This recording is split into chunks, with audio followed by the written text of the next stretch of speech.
Hi అమ్మా, బావున్నావా? బుల్లెమ్మగారు, మీరు నా భార్యను పిల్లలను బాగా చూసుకున్నారు.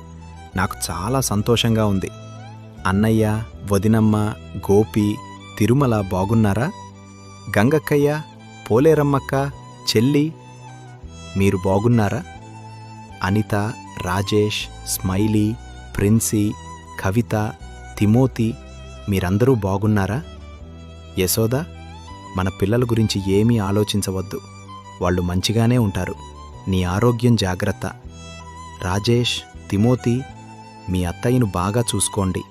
మీరందరూ కలిసి ఉండాలని మనస్ఫూర్తిగా కోరుకుంటున్నాను.